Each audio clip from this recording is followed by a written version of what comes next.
So hello, everybody, and welcome to Perfectly Frank Conversations. I'm your host, Frank Clark, and my guest today is Jim Keenan, who just goes by Keenan. Welcome, Keenan, and nice to see you here. Thanks, man. I'm glad to be here. Thanks for reaching out. My pleasure. I'm so grateful to have you here on this show today. I've seen a few blabs that you've done. We were just talking about, I think the first one I saw was an interview you did with Tim Sanders, who's written several best-selling books. He's a top executive CSO at Yahoo, and just a very kind and compassionate soul at the same time. So I think you do an outstanding job with getting some of these people. I know you're also an author in your own right. So for those of you who don't know Keenan, he's a president, chief antagonizer, and an author of Not Taught. Top sales world continualism among the top 50 most influential sales and marketing people since 2012.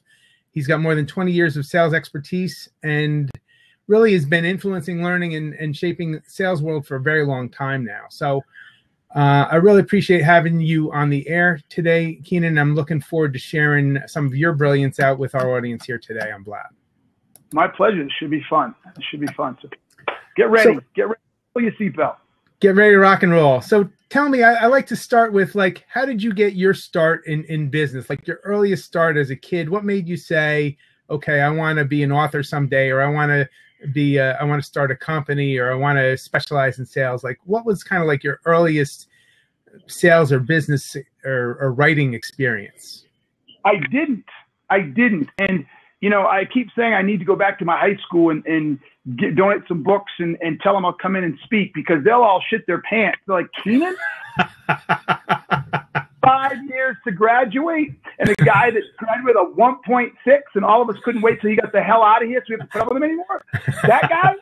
So, yeah. That's a great story already. That's a great story already. I didn't.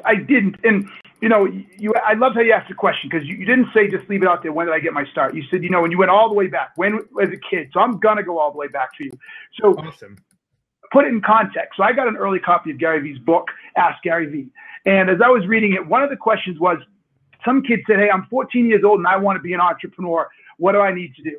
And in Gary's style, I thought he answered the question very considerately, maybe because he was thinking he was a 14-year-old kid. But I was kind of surprised, because my answer to the question is, kid, if you're asked at 14 how to be an entrepreneur, you're not an entrepreneur. Because when I was 14, I didn't get, I want to be a writer and I want to be a sales guy. No, I was a kid running around the neighborhood saying, hey, what do we want to do? And I'm like, let's start a lemonade stand. We can make money. Hey, let's do a haunted house and we can sell to it. Hey, let's make this and sell them. Like, everything was, let's sell something. I want to sell something. I want to make some money. So I want to make some money.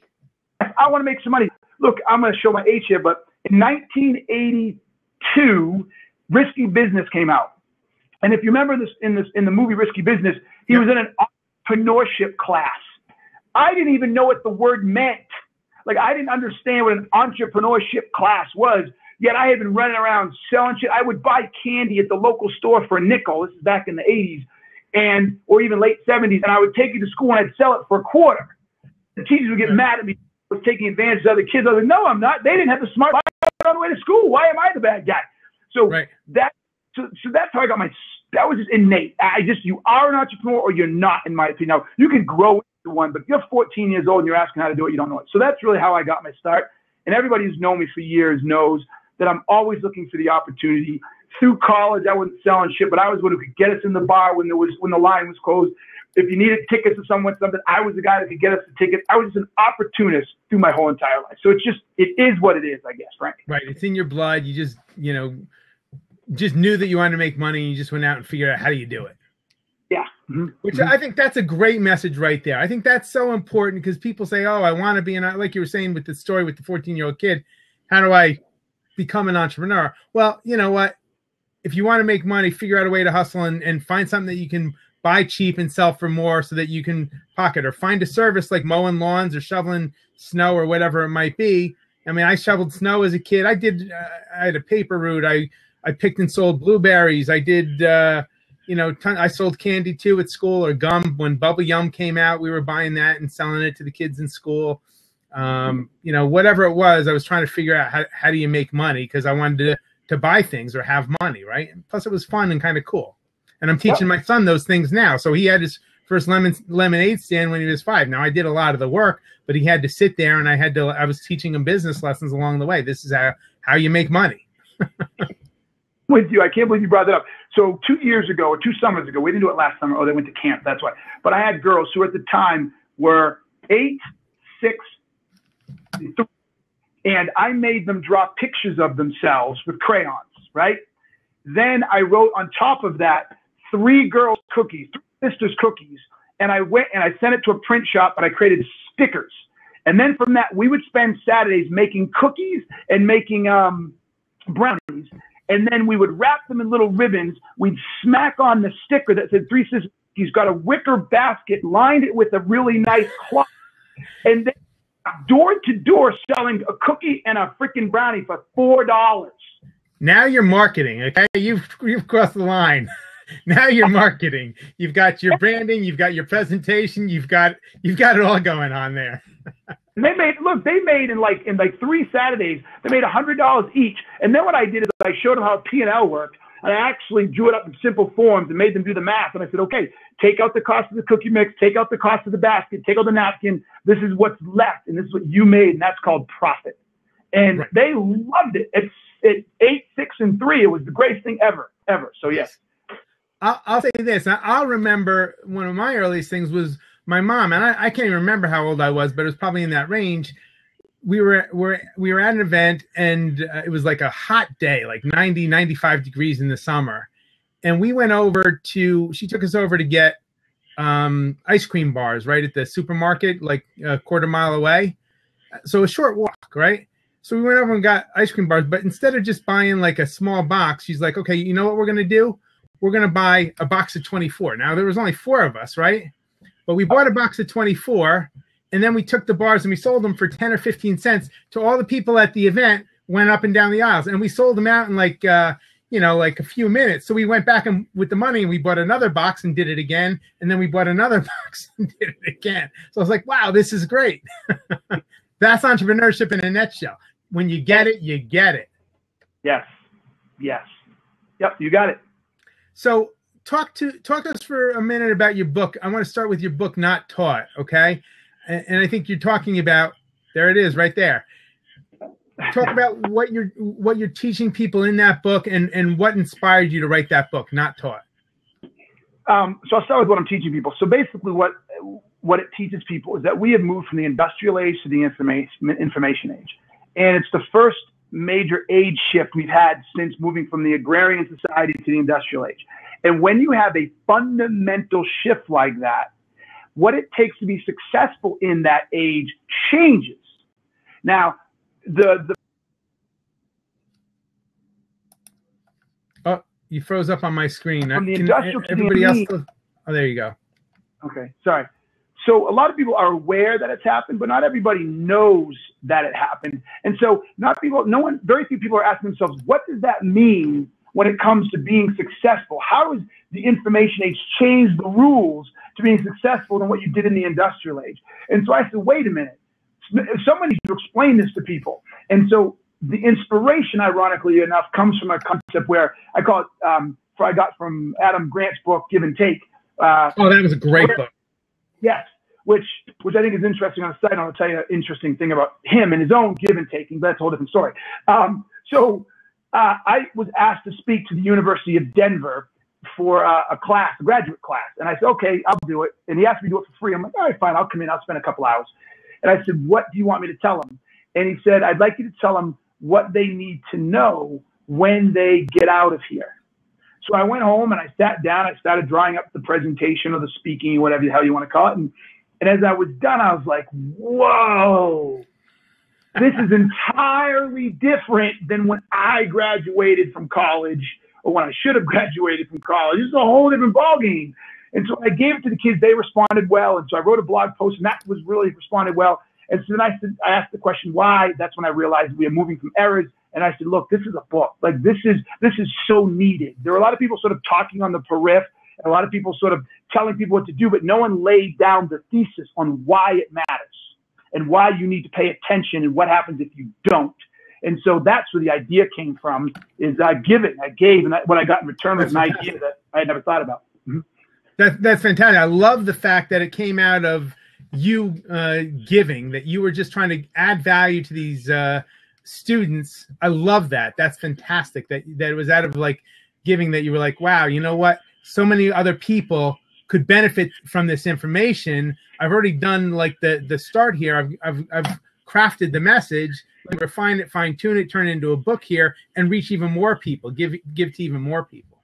Yes. Yep. So I give them credit. That's awesome. That's fantastic. So tell us a little bit about your career. So you're talking about, the early days. What did you do when you first got out of school? How did what was like maybe some of your first job experience or first business experience? So I took a very circuitous route. So I did 2 years at a junior college type of thing called Mount Ida College. Ironically enough, it's the same school that Gary Vaynerchuk went to. We think it's funny. That's hysterical. Podunk little school in Newton, Massachusetts that not many people know of. When I went, it was the first year they had a boys basketball team, and I mean it was crazy how small and easy it was to get into. It was the only one that would accept me, is the bottom line. So there, I got out and I was like, I'm not into this. I want to go skiing. So I moved to Vail, Colorado. It's a longer story, but we don't have all the time. So I moved to Vail, Colorado. I skied a whole season there. Just serendipitously, I had met a couple of girls who had gone to the University of Colorado that summer before I moved to Vail. So I had a relationship, and they said, hey, come to Boulder and hang out there. And I was like, I don't know, I'll go check it out. Now I'm from Massachusetts. I didn't know anything about Boulder. I walked into that town as a 22-year-old single guy, and I had never seen so many attractive women in my life in congregation in one area. That'll make you want to stay.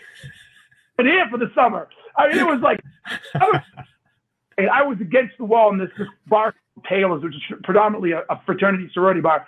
And I was like this. Like, I don't even know who to talk to. I don't know where to start. It's like, where do you go? So, like a kid in a candy store, literally. So intimidated. I'm coming here for the summer. And basically the reason I tell the story is I was partying. I was hanging out with friends. I was just living life with really no intention of what I was going to do. And then at that point in time, when I had a lot more hair and I was a lot better looking, I got into modeling. And so I started modeling over the country and working with people like Tommy Hilfiger and stuff like that. So that kept me busy. And then so now I'm like 27 years old, and I'm still doing this. And I'm in South Beach for the summer, in the winter called the season. And a friend calls me on. Beautiful people, right? Yes, we're all the beautiful. I mean, I met Tyson Beckford and a lot of people that I was working with there. I see in movies every once. I'm like, oh my God, that's my boy, right? So it's funny what I was doing down there. But my buddy called me up and he said, hey, Keenan, you got to come home. And I'd only been there like 3 weeks. And he goes, you got to come home. I got a job for you. And I'm like, I don't know, dude. I'm trying to get to the next level in this modeling thing. And he said, no, you got to come home. So I said, what will I do? He said, you'll sell for the Chamber of Commerce. You're a sales guy. You'll crush it. And you'll make $50,000 a year. And this was in 1996 or 5. And I'm like, okay, I'm in. Because I did the math in my head. I said, if I get to the level I want to get to in modeling, I might make $300,000, $250,000 a year, because I'm a guy, not chicks were making the millions, right? Right. And I would only do that for a couple of years. And it's still like trying to get to the major leagues in baseball. So it was a small chance, even if I was successful. But I can stop making 50 now and get to 350 in business, and then do that for the rest of my life. That's literally the logic I went through in my head. So boom, went back and started selling chamber memberships for the chamber a week later. That's how I started. Wow. That's an awesome story. So you were in South Beach in 96, you said? 96, yeah, I think 96. Very beginning. I was there at that time. That's where I was living in 96. Good time down there in February. I was there in February. It was a good time. I was there for about 9 months. Yeah, maybe 95. I can't remember. 95 or 96. One of those two, but good enough. 95, I was further north in Florida, but I spent 2 years in Florida, 95 to 97, really. Yeah, I think it was, that sounds right. So I came home and I got this job. And then when you came home, to New Hampshire? To Colorado. Back to Colorado. And took a job selling for the Denver Metro Chamber of Commerce, selling chamber memberships. Okay.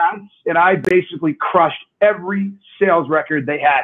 It was funny. I had no resume. Keep in mind, I had no resume, right? So, model and beer drinker and bartender and skier. That's really all I had on. There you go.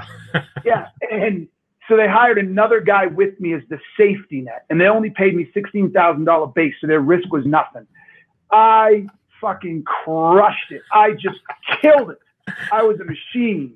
So I broke all kinds of records, and I was there 1 year and got another. And then they got offered a job that paid $50,000 base and $125,000 at plan selling IT consulting services. I mean, my career went woof. Yeah, took off like in a year. That's amazing. Mm-hmm. That's awesome. Great for you. Congratulations, man. That's awesome. Thank you. So going from like having no experience and being kind of like a ski bum in Colorado and then a model in South Beach is like, you know, a lot of people's dream or whatever. And then making that leap, going back from South Beach on the beach in the wintertime to Denver. Okay. You like all your friends must have thought you were crazy, right? You're gonna leave the beach in South Beach, Miami, and go to Denver in the wintertime. Like, what are you thinking? What was going through your head when you were making that decision, saying, you know what, you know, and I'm going somewhere with this, but what was going through your head when you were making that decision? Earning potential, long-term earning potential. I kind of looked at it as modeling is sort of like music or singing or whatever. If you make it to the big leagues, you know, the big leagues, that's in my world, that's doing work, you know, for some of the biggest brands in the world and being in GQ and doing runway shows for the biggest designers in the world. If you make it that big, for a guy, it's a lot less than a woman. I'd make X amount. But if I come home and I get into the business world, I can grow and become a CEO, whatever I can be, and I can make that the rest of my life. That was the logic. So I just knew, and I was 27 or almost 27. So I was like, oh, I mean, I can't do this forever. Right. So it's funny. So in making that decision, though, you had to transform your identity, but in the process, you completely transformed your life at the same time. Oh, yeah, fully. Mm-hmm. So I was just talking about this on a blab with Jonathan Tripp just before this blab started. It's like making those identity level decisions from like, okay, I'm a model to, you know what, I'm a business person, I'm a salesperson, and I'm going to create a business career. And, you know, as a result of that, all these other things are going to happen because I'm making this decision at the identity level. That was like a decision that changed your whole life. It was, but here's the interesting piece about it, right? There wasn't a whole lot of personal branding going on back then. There was no social media. There was no internet. There were no cell phones, right? Yeah, exactly. I remember. It was really just a mental decision for me. In addition to the mental decision, it was really just about, and it wasn't even that big of a gap because I just thought I was good. Whatever I do, I'm good at. That's right. Just how. So I'll go be good at something else. I mean, I never looked at it as I'm a salesperson today and yesterday I was a model. Last week I was a bartender and this week I never compartmentalized like that. I was just a hustler who, when he took on a challenge, he wanted to be better than anybody else, and I just went at it. So to me, there wasn't much of a change. It wasn't like today I wanted to go make a change. I've got 5 years and hundreds of thousands of posts and tweets and have defined me. Switching that brand would be a lot more difficult today. Right. And I would bet that if you decided that there was something that was bigger, better, was going to deliver more value, you would figure out a way to do that, right? Oh, hell yeah. Oh, hell yeah. Exactly. Okay.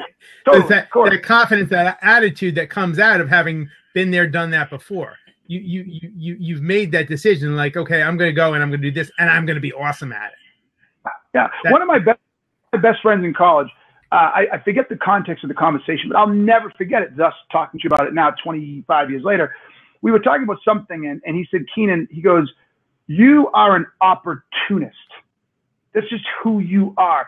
You see opportunity, and you're just like a freaking dog to a bone. You just go for it. And he's right, whether it's a tactical opportunity, like we're standing in line at a bar waiting to get in, and I can see a way that's going to get us in there faster, or whether it's an opportunity leveraging Twitter 10 years ago, 8 years ago, 9 years ago, whatever it is, I'm an opportunist. Doesn't mean I see all opportunity. I'm not going to claim that. But when I do see opportunity, I don't wait. I just go flying in and we'll see what happens. So that's great. And I'm glad you unpacked that for it, because there's a lot of people who would say, oh, he's an opportunist, and take that as a negative comment or whatever is like, oh, he's just doing whatever comes along, whatever. But you described it, defined it in a way that it's like it's an empowering thing at the time for you, and it's an empowering label to have. It's like, I'm an opportunist in that I see opportunity and I know how to take advantage of it and make the most of the opportunities that given. Yeah, so I just want to clarify that. No, you're absolutely right, dude. Technically speaking, everybody's an opportunist. They're just shitty at it. I mean, let's perfectly be honest. You meet a spouse and you choose to marry them, or you choose to talk to them. You saw an opportunity and you chose to take it. But you may have taken the safest, easiest opportunity. She talked to me, so I'm talking back, rather than talking to the girl that I thought was attractive across the way, and I didn't because I was scared. Or I have an opportunity to take this job with this company rather than start my own business because I'm scared. Or, I mean, look, that's all life is it's an opportunity every single day. It's just you choose shitty ones or the easy ones because the other opportunities may be scary, or you don't know how to execute, or you don't have your head up. I mean, so I just can't grab this idea that people say, oh, you know, I'm more of an opportunist. What he was trying to say is I just saw opportunity faster and took it faster. But we're all opportunists. It's just we're the shitty ones, good ones, or great ones. That's the bottom line. Exactly. So you're making the most of your opportunities as they come along, and you're looking at the world through that lens. It's like, okay, here's an opportunity, whether it's Twitter or Blab or Periscope or writing a book or whatever it might be, selling memberships to the chamber. Here's an opportunity. How do I grab that opportunity, grab it by the cojones, and make the absolute most out of that opportunity? Yes. So tell us a little bit more about how you evolved from the chamber then to selling the IT and to the point where now you're, authoring books and your social media presence and you're interviewing thought leaders on live stream and so forth. Take through that. I wish I could make it really a cool story. It's just an iterative approach. I mean, I guess the thing this is what I'll share with this, okay? Because I like talking about myself. I won't bullshit you, but I want people to get something out of this. I want people to be able to learn from this. I want them. Let me unpack it then. I agree, and I want people to learn from it too, because I think a lot of people have this, this faulty, erroneous assumption that like, oh, if I want to go into business, I have to go to a business school, major in accounting or finance, and then I have to go get my MBA, and then I have to work for Price Waterhouse, or I have to work for Merrill Lynch for 5 years, and then I've got to go from there and do this, and that's the way that you succeed in business. I'm trying to show what you've been able to do, starting from just a completely different frame, and then getting to where you've gotten. That's my outcome for asking you about these stories. All right, so yes. So that's great, because where I was going to go with this is what I will share is how I chose to get into my sales consulting business, which added the recruiting business, which then the book came out of, and all my speaking engagements came out of. And so this little thing called a sales guy is just sort of morphing and growing. And the simplest way to describe it is this. And I'm on a kick on this right now. So you stop me if I take too long, but I'm fired up. I did a thing on Snapchat just this morning, ranting like crazy about this concept. So here is the key, people. Here is the difference between the information age where we are today and the industrial age. This is the linchpin, the cornerstone, the fulcrum. This is it, the keystone. So everybody listen. Listen up, social capital. So when I started my business, I had been blogging for 2 years, working for the man, running sales teams, doing all the corporate bullshit. But I had been blogging about that experience and how to manage salespeople and how to drive sales better and how to implement processes. I did all of that for 2 years. And all of a sudden, people started reaching out to me little by little, saying, hey, I read that article. I have that problem. Can you help? And I'm like, I just write the articles. I'm working with someone else. Well, all of a sudden, one day, the merger gods came in and somebody bought the company I was working for, and they let go of most of the North American workforce, particularly the sales team. So being vice president of strategic sales and operations, I went to, and I was sitting there, I'll never forget it, sitting there on my desk saying, okay, what's my next step? Do I go find another job, or do I start a consulting firm? And I said, you know what? I'm going to start a consulting firm. And so what I did was I leveraged the social capital. I didn't need to spend money on a PR firm. I didn't need to spend money on advertising. I didn't need to spend money on anything. All I had to do was write on my blog, hey, I have decided to start a sales guy consulting. And I put up a web page and I started creating content. And within days, people were calling me saying, hey, I'd like to hire you. Hey, I'd like to hire you. And I had a full workload within 3 months that was paying all my bills and covering all my expenses. And oh boy, the fact I had just gotten divorced at the time and had a nasty nut to my ex-wife because she was a stay-at-home mom. So I was in a place where financial capital was critical. But that's not why I could start the business. I didn't have to spend any of that financial capital to start the business because I had all this social capital to do it for me. You had invested the time and the effort and the energy to create the social capital in advance. So boom, when this thing happened, you could make the most of the opportunity. It's like this thread coming through your career, your life, or whatever, where you said, you know what? A lot of people in that situation would say, okay, you know what? I'm going through this divorce. I need financial backing or whatever. I can't start a company right now because I just can't afford to. I need a job that's going to have a steady income. But you saw the opportunity because you knew what you were capable of. You had the confidence. You knew what you had already done in building the social capital. So you had the confidence that you could make it work. Exactly. I had been giving for 2 years. I can't keep up with it anymore, but for the first 2 years, I blogged every single day, right? Some really smart linear person or analytic come back and say you missed more days. But the point being, in 2 years, I did approximately 700 and something posts almost every single day, giving knowledge and experience and understanding and just giving all of this stuff on how to run large sales teams away for free, right? So when I finally needed to start my consulting business, all I had to say was, I'm starting a consulting business, and people started coming to me and paying for it. I even had one person, I was literally sitting at a conference, and a man walked up to me and tapped me on the shoulder. He goes, are you Jim Keenan? And I said, yeah. He goes, oh my God, we've been reading your blog for almost 2 years. We love it. I talk to you. They were from Brazil. I got an international where I went down to Brazil every month for 9 months to help them build their or redevelop their sales team within less than 1 year of being in business. Fantastic. So that's it, people. Social capital. Listen, I got I can't emphasize this enough. I got an email from a communications company today. She's probably not going to reach me back because I kind of was rough on her. Asking me if I'd put somebody on my show, The Word, that you saw with Tim Sanders and I've been Jill Conrad. Great guest on my show. I'd never heard of this guy. I'd never heard of his book. I never heard of this guy. So I said, all right, well, let me go check him out. So I went to his Twitter page. He hasn't tweeted since February 9th. He's got 88 followers. So I go to his LinkedIn page, and I didn't dig too deep, but he hasn't posted anything since 2014. And I'm like, who is this guy? So what this guy did is he's paying a communications firm to reach out to thought leaders and people like myself with blogs and podcasts to interview him and write about him. For what? Because he doesn't want to take the time to invest in his own social capital. He has no social capital. So I don't trust him. I don't believe he's good. I don't know him from nobody. He could be the best guy in the world, but in today's world, this fucking traditional shit doesn't work. I don't trust him. So just what I told him. I said, you send me the book, and if it is off the charts 10, I'll interview him. If not, tell him to get his shit together. Because this is 2016. You don't write a book with no social capital. Exactly. Rant over. Well done. But yeah, and that's the other thing that people don't understand. And I'll even say this on a book, okay? And I've read a lot about the process of book creation. I'm considering writing several books that I've started and not finished or whatever because I'm a little bit ADD or a lot ADD.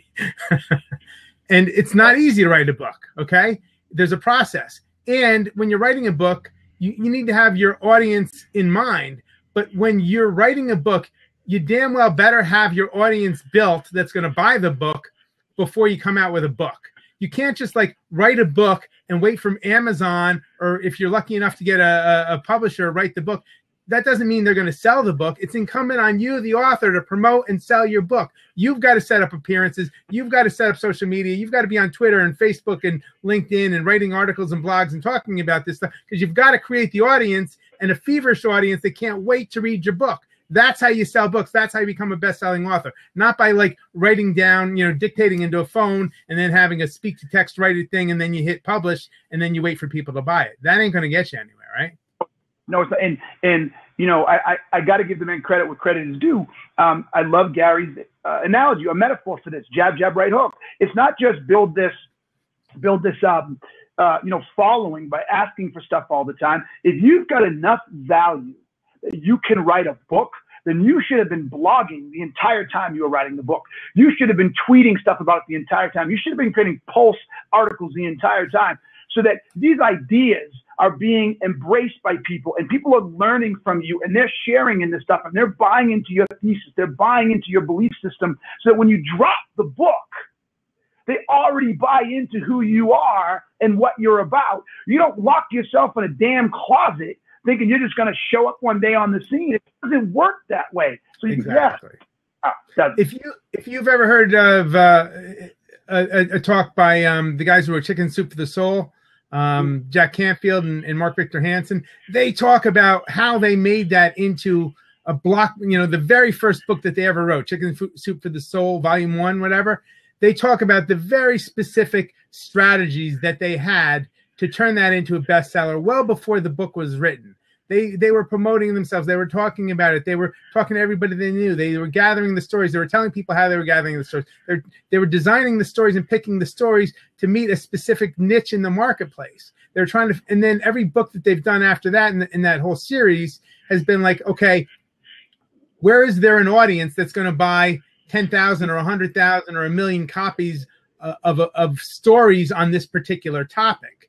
All right. Once we identify the market, okay, and people, we know that, like, let's say Chicken Soup for moms, let's say, or whatever. We know that there's a ton of moms. How do we create stories that are going to appeal to moms? How do we put ourselves in the publications that moms are already reading, whether they're magazines or blogs or what have you? And what are some of the mom organizations that we can reach out to that they're going to buy like 500 copies in advance, so that we know we get a head start on making this a bestseller? These are the types of strategies that are going to get your book sold and noticed, and actually make it a better book, because now you've got feedback from the marketplace before you even finish writing the book, right? Exactly. And think of what they did. They did it before social media and internet. So absolutely. That was like the early 90s or something. Yeah, yeah. So, yeah, you just said it. Look, create content, okay? I talk about it in chapter 3 of my book. Create valuable content that teaches people. Okay, so there's the next big nugget here, folks. If in your day, I'm going to make it easier. If your week, you've not created something that teaches people, you have brought value to your audience, and therefore you're just taking. Absolutely. So, teaching people and teaching something, people talk about your unique selling proposition, whatever. Teach something that people want to know, that they want to learn about it, and inject your personality into it. I mean, you guys who are watching this on live or on the replay, you can see Jim's or Keenan's personality coming through, right? You can feel his energy, his emotion, his passion for this topic coming through. All right? Yeah. So find out what it is to teach, but teach it with passion. Well, teach it with passion. I love that. And passion is like salt. It's like, wasabi to sushi. I mean, look, passion is critical. But even if you don't have passion, or people are afraid to let the passion come out, which is a whole different discussion I go into at times, just know stuff others don't know. Like, in a way that somebody says, oh, I didn't know that, or that was really cool, or I'm going to change because of that. Don't just write something and say, hey, I told you. Here's a perfect example. Everybody, the sky is blue. Well, someone might not know the sky is blue, so you just taught them the sky was blue. No, I don't mean that. I mean, hey, everybody, the sky is blue. The sky is blue because of how the atmosphere is. I don't even know. Someone teach me, but I'm going here. How the atmosphere pushes light, which reflects off the earth, which mixes with the air particles in the spectrum, blah, blah, and that's why the sky is blue. And or how the brain perceives the transmission, and how that's filtered, and how exactly. That's what I mean by teaching. Don't just tell me what, tell me how, tell me why. So that when I walk away, I understand the whole cycle. That's what people need to do. But guess what? That's hard. So when I used to write, when I comments I got back all the time, I still do, right? But I need to do more of it, is always give me something to think about. You always give me something practical to use. So even in the book here, when I talk about it, I go deep and I say, this is what it is, why it exists, and this is what you need to do, right? And then let people go from there. That's the concept of teaching, giving people something they can really get into. Right.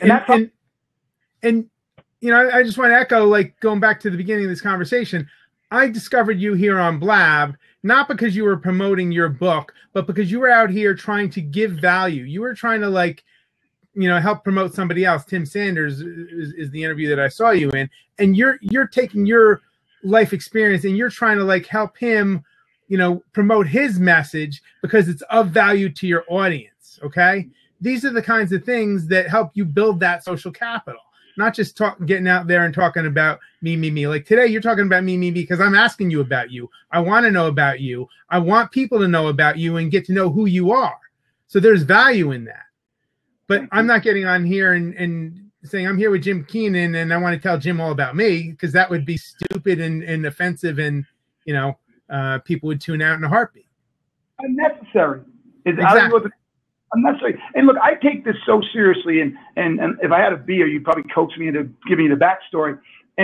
But even when I interview people, anyway, right? Even when I interview people, I go through painstaking efforts to read their book and to dig out nuances.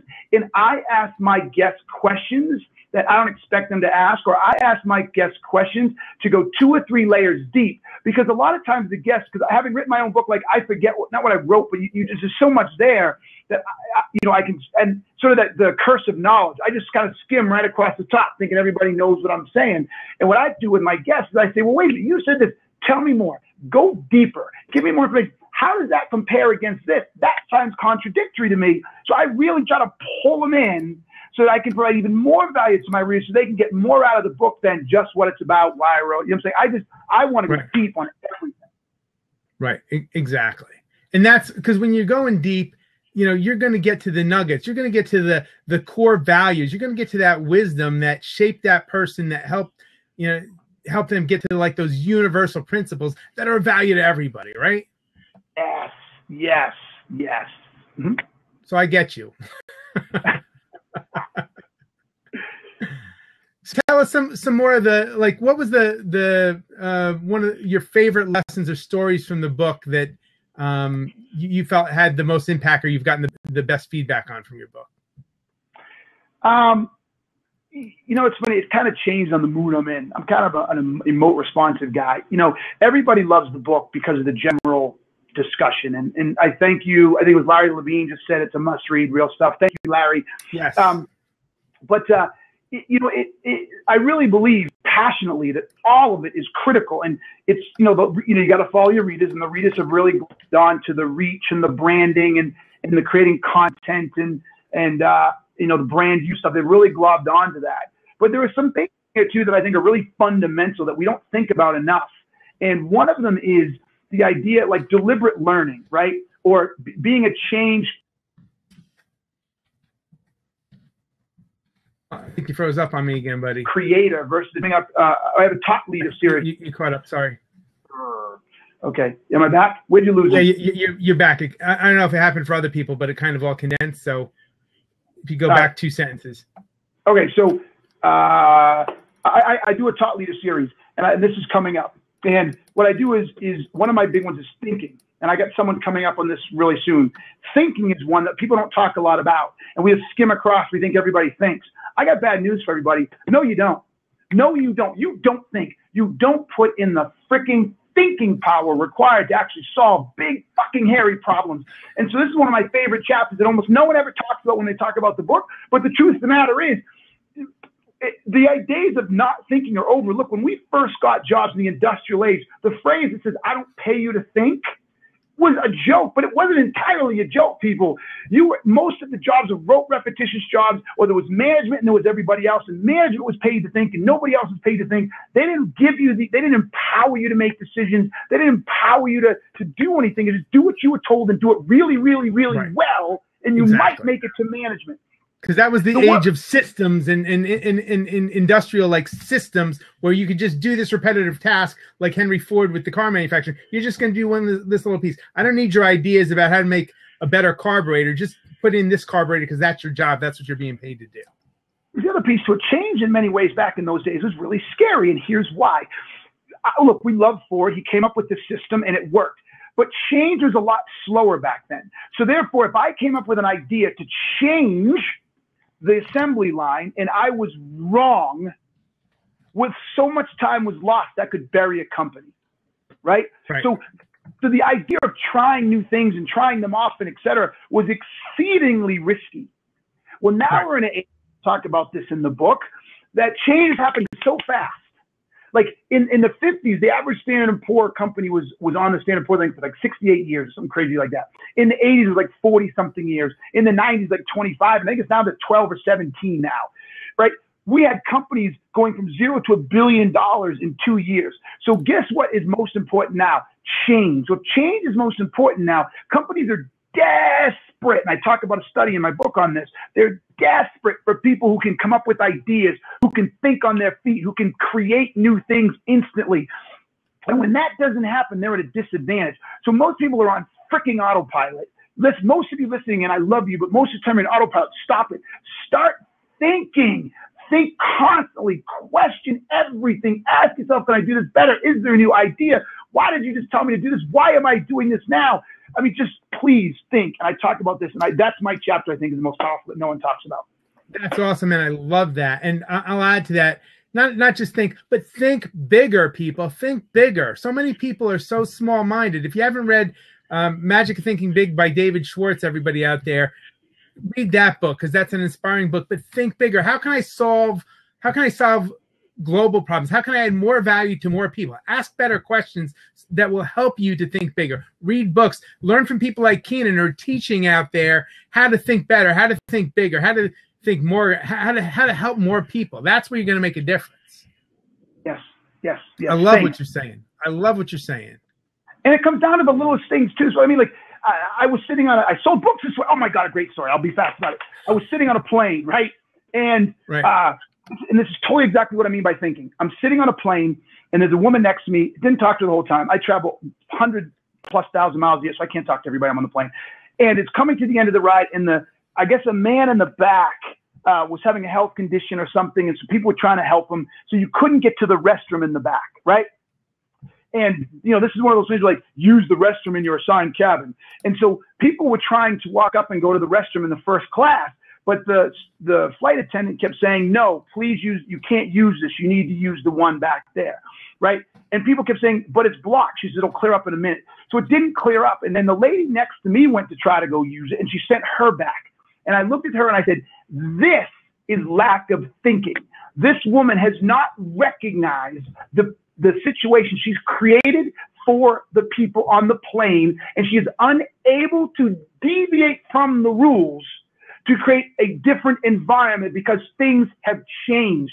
People can't use that bathroom. So there isn't a safety issue. This isn't something she can't do by law. She just can't get out. She can't think deeper to realize that she needs to now change the rules of engagement. And so I told this to the woman sitting next to me. I said, this is the problem with non-thinkers. And I told her this whole thing, and she goes, oh my gosh, you wrote a book? I showed her the book. She goes, oh, I run the book club at my company. I'm looking for something like this. This woman turns around and orders 25 books a week later. That's awesome. That's awesome. And I agree. And I love what you're saying too, just about the airline, because that person is not thinking, but they're also in an environment, right, where they're not being trained to think, because they're maybe with one of the old school airlines. And I don't know if it was, like a Delta or somebody like that versus a JetBlue or a Southwest, where their creativity and customer engagement is more encouraged and taught and trained into these people, right? So I think that experience probably would not have happened on the Southwest. I would like to think, but I can't speak to that.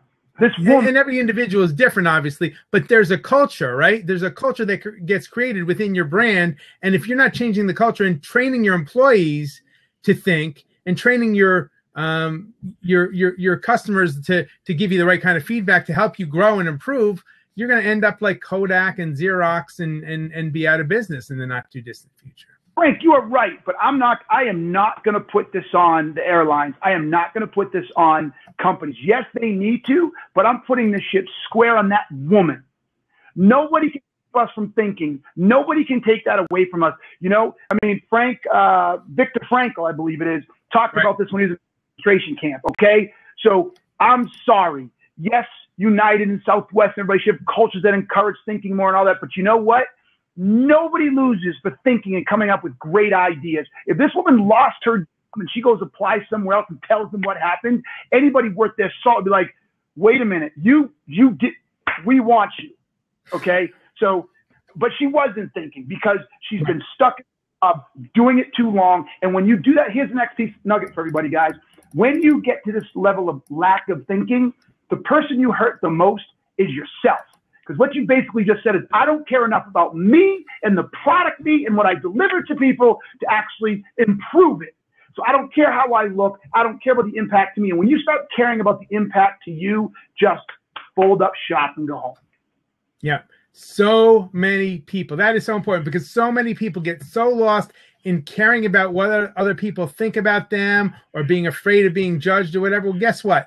Most people are running around in this world and they're just thinking about themselves anyway. So they're not thinking of anything about you, good or bad. Or if they are thinking about you, they're not thinking much about you. They're more thinking about what do you think about them, right? So don't waste your time worrying about what other people think.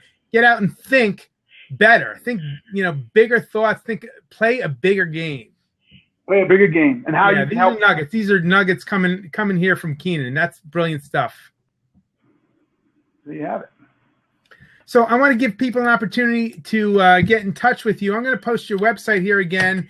To learn more about Keenan, please check out his website here at www.asalesguy.com. Also, check out his book at www.nottaught.com. I'll post that one next. Thank you.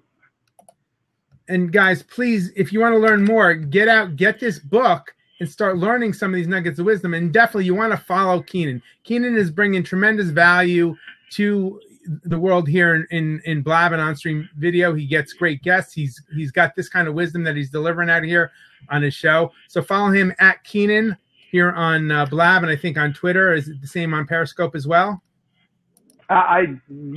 Yes, on Periscope. I don't Periscope as much as I should. I need to get better at that. But as is Snapchat, I drop crazy rants on Snapchat. That's Hey Jim Keenan. I got there late. Wasn't as an opportunist on that one as I was on others. Hey Jim Keenan. That. But yes, you can find me everywhere, guys. You can find me everywhere. And Paul Denver Prophet Jr. link to the Kindle book. That's there. And I don't use Eventbrite. I have used it. I jumped in, but I haven't had as many business drivers to use it currently. So tell us about the upcoming program that you're going to be teaching. The Taught Leaders. Taught Leader Series. So basically the Taught Leader Series is a series of blabs that will happen. We try doing it every week. Not going to happen. I think we do every 2 weeks. My assistant Kiki's listening, so if you have questions. But what we're going to do is we're going to bring on people for each chapter of the book who are experts in that chapter to teach you. Brilliant. Yes, to teach you how to execute the chapter. So we've already done one with Chris Brogan. You can find that on YouTube, or you can subscribe to A Sales Guy on iTunes, and you'll see that those two so far. But we brought in Chris Brogan, and then we brought in he did Reach, and we talked about how you build reach, what's important. I mean, Chris Brogan is a perfect example of someone built reach out of nothing into a massive, massive following. Best-selling author of 2 books, 300,000 followers on Twitter, a phenomenal business, all from growing reach. Then we had Margie Worrell last week, I think it was, and she took on the chapter of have the balls and make it happen. The ability to take risk today. And she's a risk expert. She wrote the book, Stop Playing It Safe and Brave. It was a fantastic, fantastic blab about what it takes to take risks, why we don't take risks, what gets in the way, what habits we can create to start taking risks. And so we have a lot more coming up. I know that we have Shama Hyder on brand. She's in the back of my book. We have Art Markman on how to think better. That's the next one coming up, how to learn to think. And he's I forget what school, shame on me. He wrote a book called Think. And he's a professor at, Stanford, I think. Oh shoot, shame on me. Sorry. So that's all the right. point is, But that's thinking. Just for the topic we're talking about here. Think better. You've got a thought leader in a major name teaching at Stanford, let's say, who's going to be coming and teaching just that chapter from that book. So that's the reason you want to be following Keenan, at Keenan here on Blab and on Twitter. All right, guys. If you're not already doing it, just click on that below his name, at Keenan, and you can follow him here on Blab, and then you click on the little bird and follow him on Twitter as well. Yeah, so that's the Thought Leader series. That's what it's all about. We figure we'll keep giving back and helping people get as much from the book as they possibly can. Fantastic. When did the book come out now? It come out right before Christmas, so it's been out just over 2 months, not very long. So you're just getting started. So this is really the marketing phase of your book. And again, like we were talking about earlier, when you want to sell a book and you want to become a best-selling author, the way you do it is you get out and you hustle, right? Like Gary Vee talks about. You got to get out and you got to hustle. You got to be promoting it. You got to be talking about it. You got to be everywhere. You got to be writing about it. You're doing a show, which is fantastic. You're here on my show, which I appreciate so much. But guys, this is a perfect lesson of a man doing it in real time. Okay, he's out here hustling. Brand new book. You want to be doing the same thing. If you've got a book in you, if you've got a podcast or whatever it is, you got to be promoting yourself. You've got to be out there hustling, making it happen. Like Gary Vee says, like Keenan would tell you, like I would tell you, you got to get out and sell. Oh, teach. I love you, Frank. It's your show, but I do not want people missing this message, right? Teach. You're right. Teaching is the new selling. I promise you. Teaching is the new selling. Here's a good example. You use Gary Vee a bunch, right? Yep. How did he become famous? Wine Library TV. He did a show every day about selling wine and teaching people how to pair wines with the right meals. And then doing a show every day is tremendous pressure on him to generate content. So what he did is he got more and more creative and entertaining, and he started to build a following and started bringing other people on, experts, and then celebrities and so forth. Where the one show that I thought was hysterical and brilliant from a marketing perspective was he had a video on what were the best wines to pair with a breakfast cereal, and he had like Captain Crunch on the table with a couple of bottles of wine. That's like the Seth Godin Purple Cow kind of approach, right? Oh, we lost your audio. Oh shoot, he never sold. Okay, notice he never sold.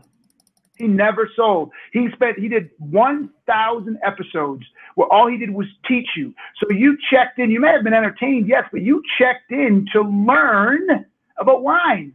Every time he told you something different, you learned about things like spice and pear and tannin, right? Bouquet, what worked with what was good, what didn't. If you're going to have a dinner party, you might have checked in and said, I saw this in the Gary show. He said, this is really good. I'm going to go buy it. Whether you bought it from him or not, right?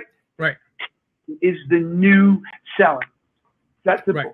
No, you're right. You're absolutely right. I appreciate that. And that's where he built such a tremendous following, because he built, you said, 1,000 episodes. And yeah, he wanted people to come to his store, but he wasn't saying, hey, come down and buy wine only from me. He was putting it out on the internet. People in Europe weren't buying their wine from winelibrary.tv. They were buying wine from their local wine shop, right? So when you go out and you create value and you teach people and you build the industry, you're going to naturally become somebody that people gravitate to and want to learn from. And then when they do want to buy from you, when they do want to buy something, they're going to buy from you because they feel like they know you, they like you, they trust you, they've got a relationship with you, even though you may not know who they are. But like you said, that guy in Brazil has been following you for 2 years. He's got a relationship with you. You don't have one with, you have one with him, but you didn't know about. And he's letting you know that, by the way, I'm one of the people that follows you, that likes you, that trusts you, that wants to do business with you. How do we do business? How do I get you to work with my company and help me grow and build and create my company? Exactly. Yep.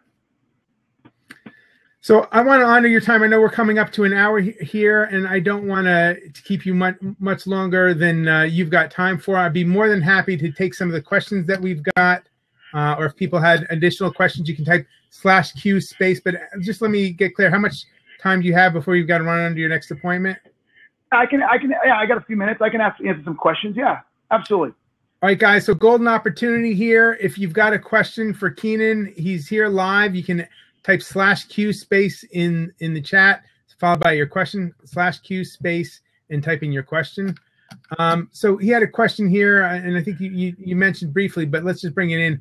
How do you leverage Eventbrite? Are you using Eventbrite? I don't. You don't. So I've used it a few times, but I don't have a real business driver to use it right now. Okay. I've used Eventbrite again just a couple of times. I'm not using it actively, but what I'll say this.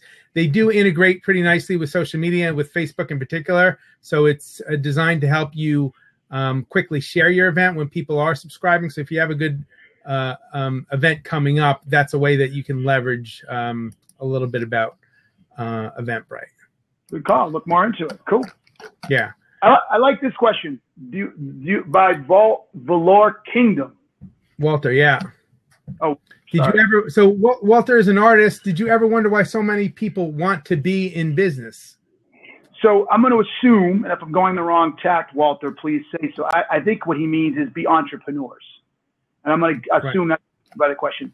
And I don't really wonder, and I think I know why, because everybody has this false sense of what it is.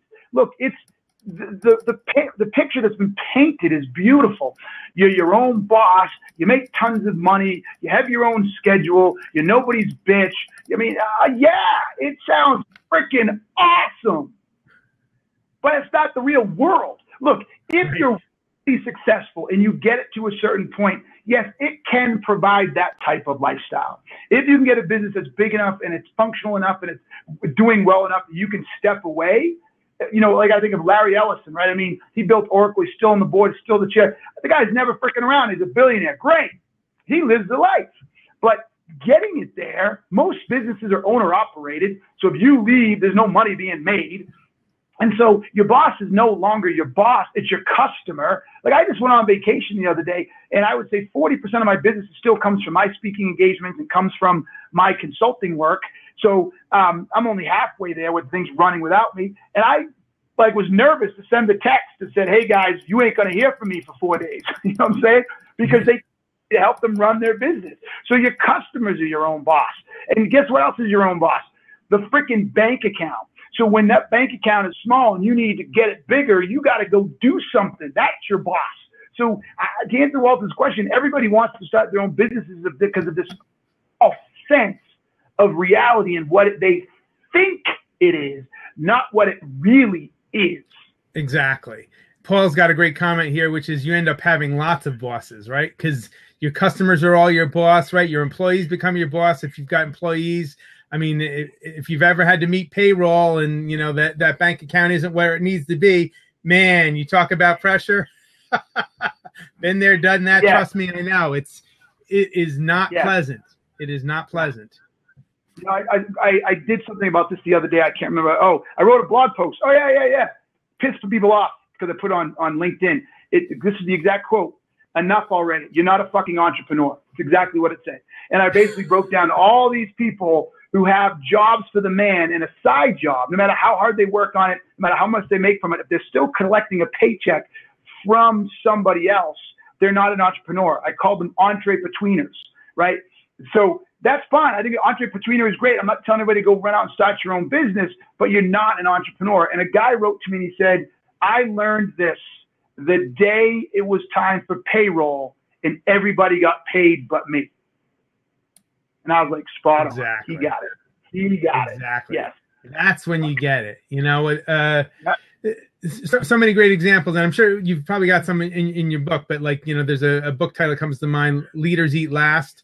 It's like, you got to make sure your employees are taken care of. You got to make sure your vendors, your suppliers are taken care of. You got to pay your bills in business, right? Because if you need your lawyer next month and you didn't pay him this month, okay, a lawyer might work with you, but somebody else, a contractor or something like that, if you don't pay your carpenter, let's say, you know, guess what? They're not going to do the work to finish out your build out. And guess what else? They're also going to maybe put a mechanic's lien on your building so that you have to pay them before you can do anything else with your property.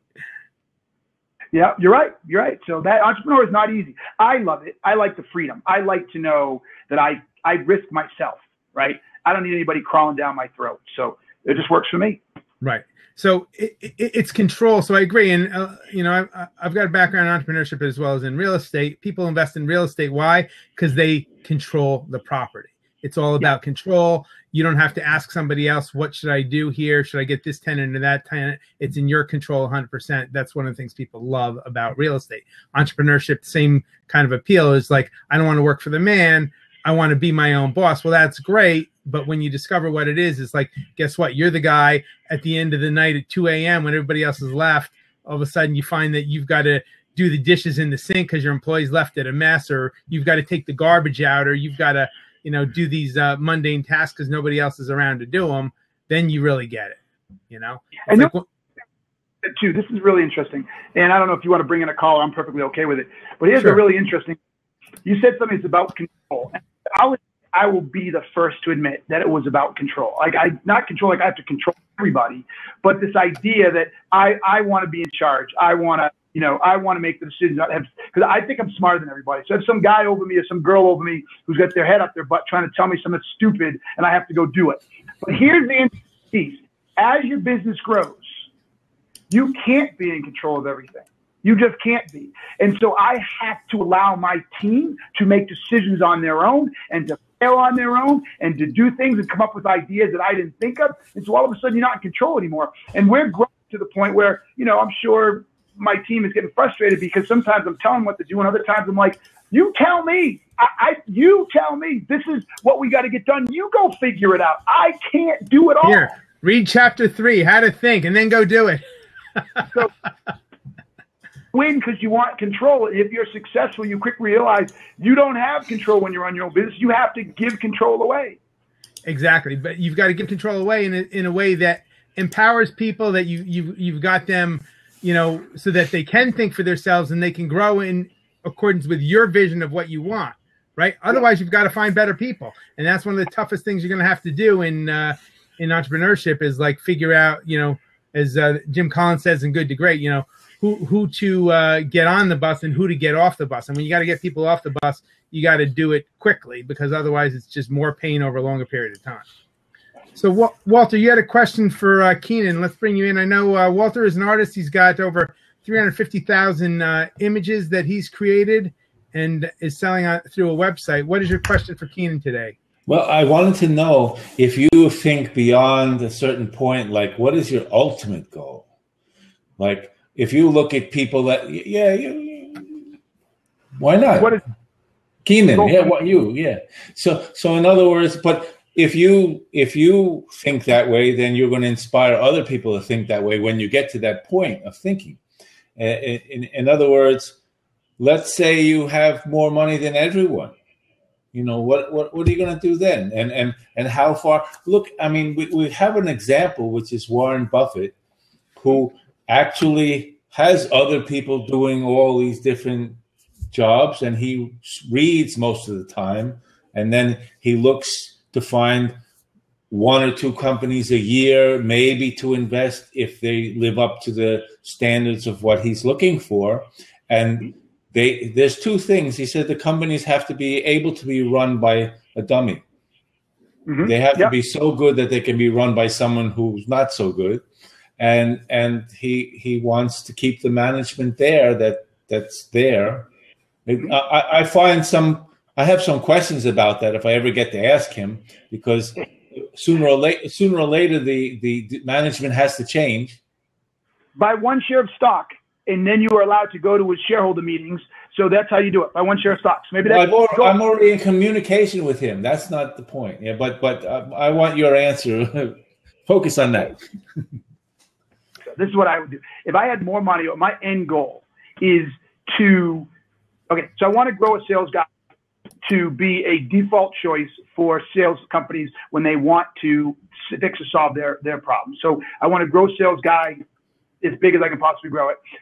But when I get there, right, when I'm done with that, or not done, but the next is I want to create massive social change through data. So in other words, I don't know why Gary Vee keeps popping in this, but Gary Vee wants to buy the jet. I don't. I want to build a Pew Research Center that kicks the shit out of the Pew Research Center. And I want to start asking questions and delivering real-time data on how people behave and what they think. So when we see social trends going on in this country, let's say, look, race is a big issue in this country. I'm black, so it's important to me.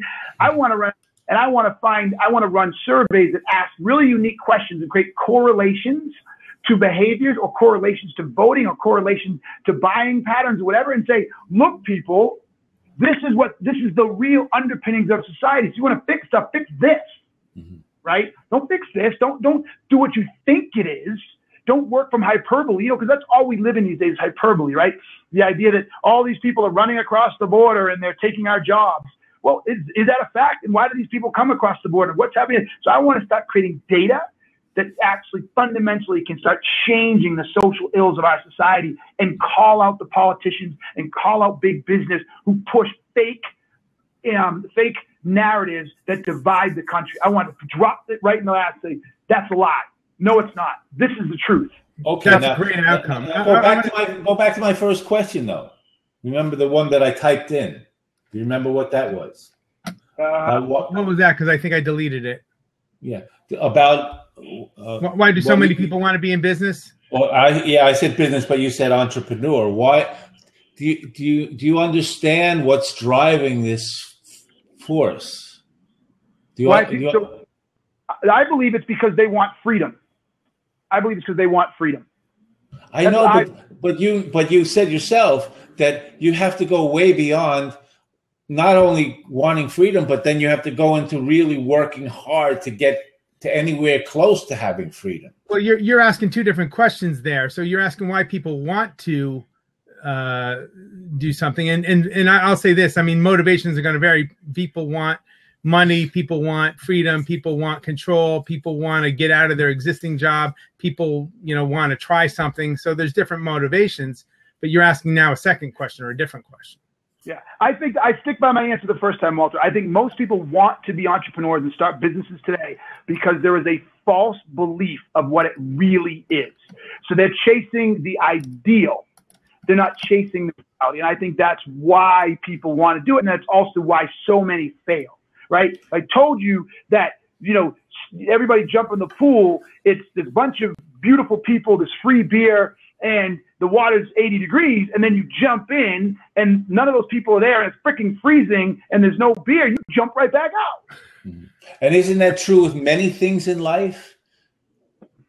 Yeah, I think it's, I think, look, anything we want in life that's difficult is like that. For a lot of people, staying fit is difficult as they get older, right? Getting the beer belly, they put on a little, little chin or whatever, right?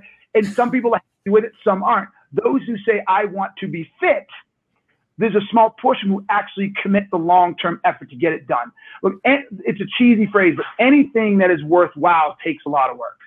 And that's the key phrase right there. That's the key phrase, because if you're getting into entrepreneurship to do something worthwhile, and I applaud your vision there with the racism and the people are taking our jobs and whatever. And I think we saw that on display with Chris Rock last night at the Oscars, is that, we are being sold a false narrative, not just about racism, but about so many things in society. And if you're not thinking for yourself, if you're not aware of what's being happening, if you think you're just going to do something because it's easy, you're not going to make a change. If you want to do something worthwhile, if you want to make a difference in this world, you got to be willing to bust your ass, even if it's hard, even if it's possible. You got to commit and you got to follow through. Because guess what? Life isn't easy. Life isn't easy. Nobody's going to hand anything to you. You got to bust your ass to make something happen. So why not do something worthwhile that's going to make a difference and make the world a better place, like Keenan's talking about? I love that idea of getting the real narrative out there, calling people on their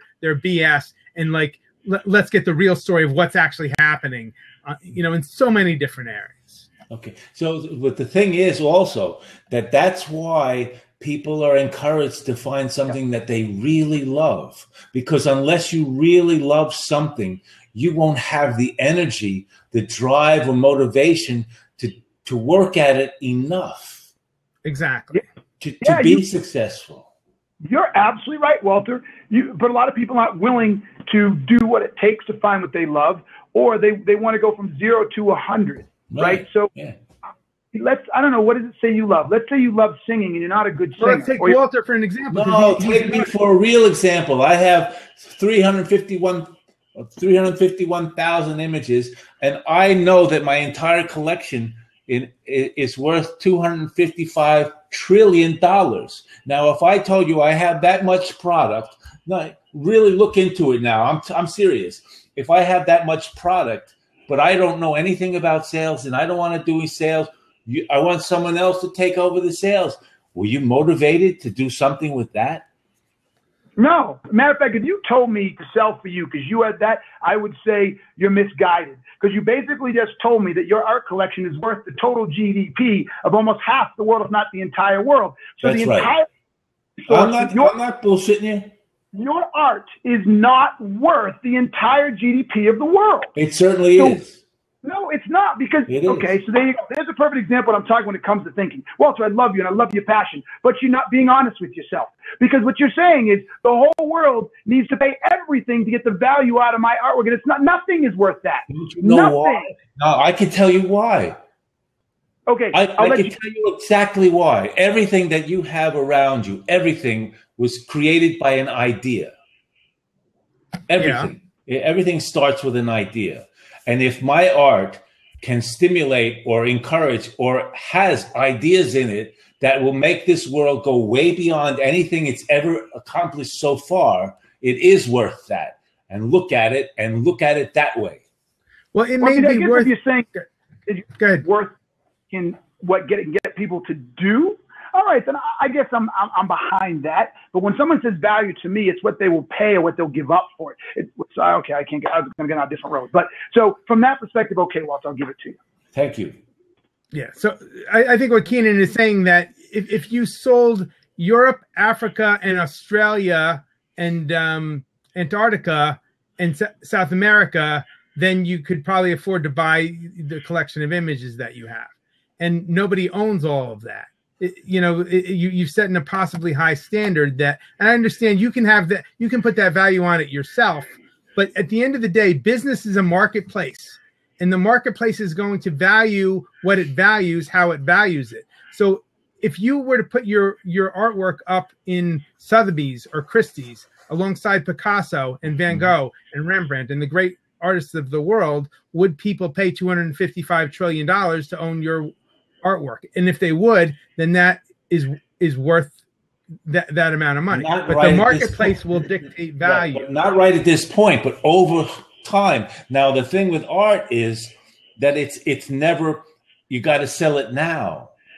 Because if you look at all the Rembrandts, the really valuable art it's priceless because those pieces aren't for sale. They're in museums, then they're not on the market. Okay. So here's the deal. That's what Walter, I don't know if you're selling your art now, and I hate to say this, but I actually have to get off to a flight. All right, so Walter, I thank you for your question. I'm going to pop up so we can end with Keenan. Okay, so Walter, I'm going to give you this in closing. It sounds like you built an amazing library, massive quantity.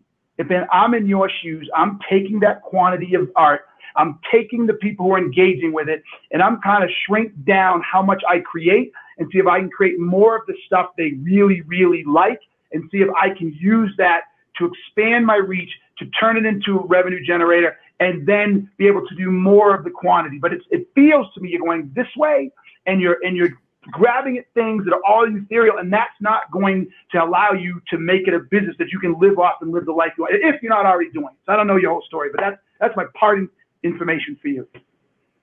All right, Walter, I'm going to say goodbye for now. We'll catch up with you on a future blab. I see you every day, so we'll catch up with you again.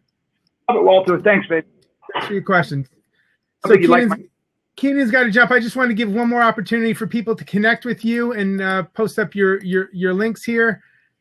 So I'm going to put the Blab series first here. Get Taught. Repost that. And Kira, actually, if you could, if you're still in the chat, if you could post the links, the other links that we had there for Keenan for the book, Not Taught, in www.salesguy.com. That would be much appreciated. So where are you off to next in terms of like what's the most important thing that you're doing? And I'll have that be the last question as you're jetting off here. Just pushing and promoting the book. Promoting the book. I believe that's where I can have the most impact, the most reach, and create the biggest value, the most valued people right now. I mean, consulting business is doing great, still doing the recruiting, all that's going well. Love my speaking engagements, but the book has the you create the most value for people. So for the next year, that's where the emphasis is going to be.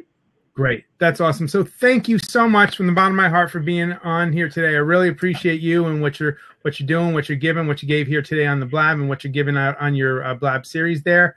I can't wait to read the book. I'm sorry I haven't read it yet. And I'm excited to see what's coming down the pipe for you, Keenan. Thank you very much. I really appreciate you having me. It's a lot of fun. Thank you. All right, guys, I'm going to end the recording here. Thanks so much for watching. And please follow Keenan at Keenan on Blab and Twitter. Check out his website at asalesguy.com and nottaught.com. And thanks for watching Perfectly Frank Conversations. I'm Frank Clark, and I will see you soon.